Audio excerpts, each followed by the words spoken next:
So this is straight out of the headlines, but this affects you and your future. You know, the old phrase that Thomas Jefferson penned, life, liberty, and the pursuit of happiness. This story, or these two cities, and the story I'm going to weave together absolutely matters to you. Here we go. We have two cities, and we're going to break it down. First is, and we're going to call this one metropolitan area, Dallas-Fort Worth. For you Texans out there, I do know that Dallas is its own city, and so is Fort Worth. But we're going to look at the metropolitan area of Dallas-Fort Worth, and then we're going to look at Los Angeles, all right? First, let's look at Dallas-Fort Worth. This is one of the country's fastest-growing metropolitan areas. The region added more people than any other U.S. metro between 2021 and 2022, with 170,000 plus new residents. Now, when that happens, business expansion and relocations become the major economic driver.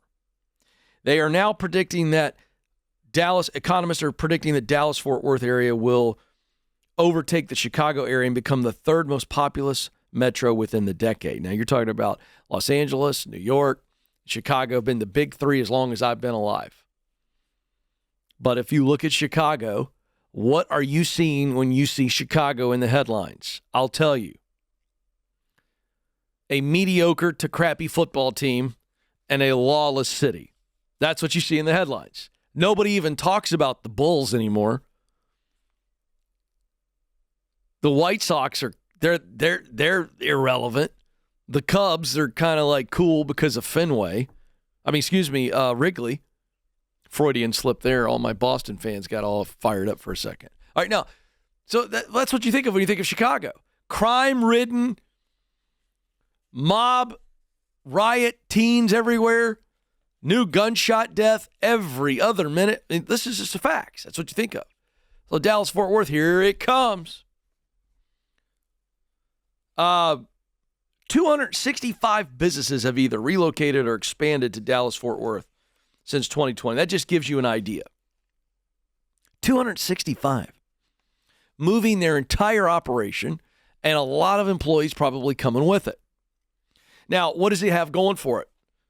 Well, here are a few things. Major airport, highway and rail access, very centrally located in the United States. Home to a number of major universities, which is meaning you're getting a lot of new people coming in all the time. That's expanding the tax base.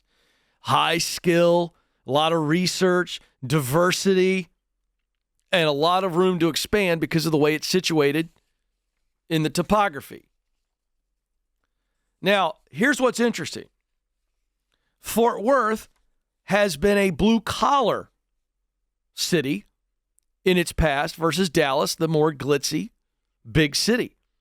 And Fort Worth is known more for manufacturing and transportation businesses than finance and real estate, which you would see in Dallas. The city, though, is attracting new companies because of this identity. Robert Stearns, who's the director of economic development for the city of Fort Worth, is quoted in this article that I'm reading. We have a definable character. We're Cowtown, Stearns says. That's not something we shy away from. And we did it at a Ramsey Solutions event in the Dallas-Fort Worth area just about 5 months ago. And we had a reception, and we were meeting with a lot of people who are associated with Ramsey Solutions, so our endorsed local providers in real estate and insurance and tax and on and on and on and on and on it goes. And I picked that up at the reception. I was meeting people. Where do you live? Where do you work? And there absolutely is a political divide, too. So it's not just the economics of Fort Worth and how it's been and the type of businesses. It's been more blue-collar versus your white-collar in Dallas. Very interesting. Now, let's go on to our second city. And then I'm going to break this down. You're going to go, okay, how does this impact me? I'm going to tell you. Let's look at Los Angeles in the news. So while Dallas-Fort Worth is popping, all good stuff I just laid out, LA's trying to nosedive the plane. The city of Los Angeles workers are now joining hotel employees, Hollywood actors, and TV and movie writers who have all walked into a strike this summer. So as I share this with you, tomorrow is the big day when thousands of city workers are going to strike.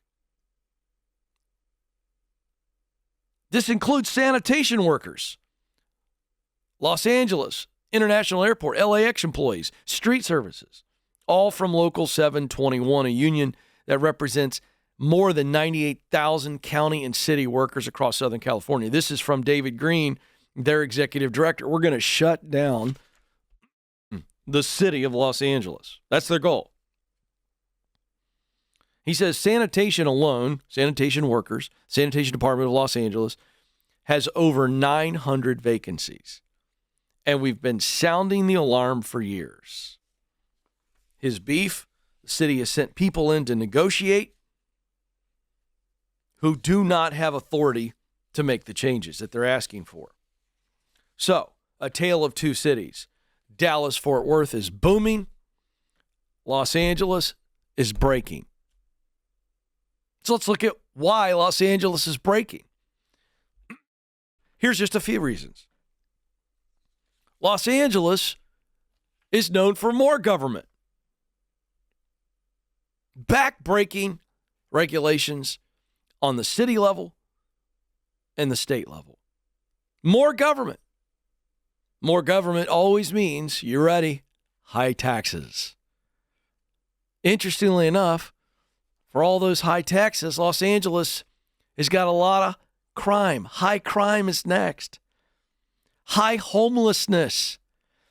I was in Los Angeles, folks, just about 10 months ago doing media, and I'm in a Tony area of Los Angeles going to do a big-time podcast, and there were homeless tents and tarps all over the sidewalk.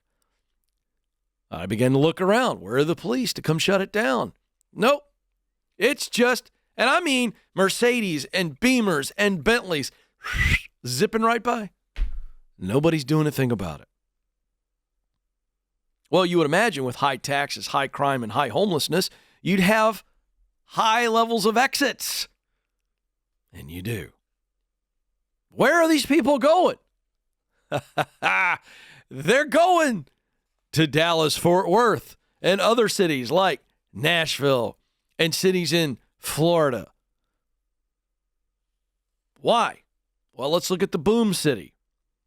Well, Dallas-Fort Worth, less government. Interestingly enough, lower taxes, lower crime, lower homelessness, and as a result, more entries. So, why am I sharing this with you? Because if you live in an area where it is about more government regulation that puts a onus on small businesses, where you see more government control and less freedom for the citizens, you are going to see higher crime. You're going to see higher homelessness, higher taxes. Listen, there's your sign. This could affect my business. This could affect my home value. I got to get out. I got to go where it's booming. And what are the signs of a boom? Freedom. Less government, more freedom.